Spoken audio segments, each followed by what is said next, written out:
কিশোরগঞ্জের ভৈরবে বাজারের ভেতরে ঢুকে গেছে একটি ট্রাক।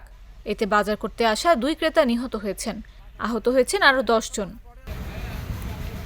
শুক্রবার সকালে 7:30টার দিকে ভৈরব কিশোরগঞ্জ আঞ্চলিক সড়কের আকবরনগর বাসস্ট্যান্ড বাজার এলাকায় এ দুর্ঘটনা ঘটে। নিহতরা হলেন ভৈরব উপজেলার কালিকাপ্রসাদ ইউনিয়নের ঝগড়াচর মুন্সিবাড়ির আঙ্গুর মিয়া, একই ইউনিয়নের আকবরনগর গ্রামের আলীর বাড়ির মোহাম্মদ হালিম মিয়া। কিছু মুরগি কিনছি, কিছু কিনতেছি, এমন তো অবস্থায় আমি 2টা মুরগি নিয়ে আইছি এখানে মাপ দিতে, এই ঘরে মাপ দিতে আইছি। ওই ট্রাকটা এইখান থেকে 2টা গাড়ি ওভারটেক করে আইসা এইখানে সামনে আইসা 2টা সিএনজি নিয়ে ডাইরেক্ট আইসা বাজারের উপরে উড়াই দেওয়ার সাথে সাথে 2 জন মারা গেছে আর প্রায় 25-30 জনের মতো আহত হয়েছে।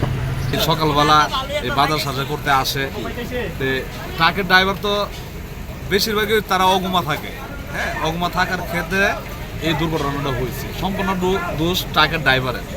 স্থানীয় সূত্রে জানা যায়, আকবরনগর বাসস্ট্যান্ড বাজার এলাকায় কিশোরগঞ্জ থেকে ছেড়ে আসা ভৈরবগামী একটি কাঠ বোঝাই ট্রাক চাপায় 2 জন পথচারী নিহত হয়েছেন। এ সময় ট্রাক চাপায় 2টি অটোরিকশা দুমড়ে মুচড়ে যায়। এতে অটোরিকশার যাত্রী সহ 10 পথচারী আহত হন। তারা উপজেলার বিভিন্ন হাসপাতাল ও ক্লিনিকে চিকিৎসাধীন। ট্রিপল নাইনের মাধ্যমে ভৈরব হাইওয়ে থানা পুলিশের কাছে খবর আছে যে ভৈরব হাইওয়ে থানাধীন আকবরনগর বাজারে একটা দুর্ঘটনা আছে।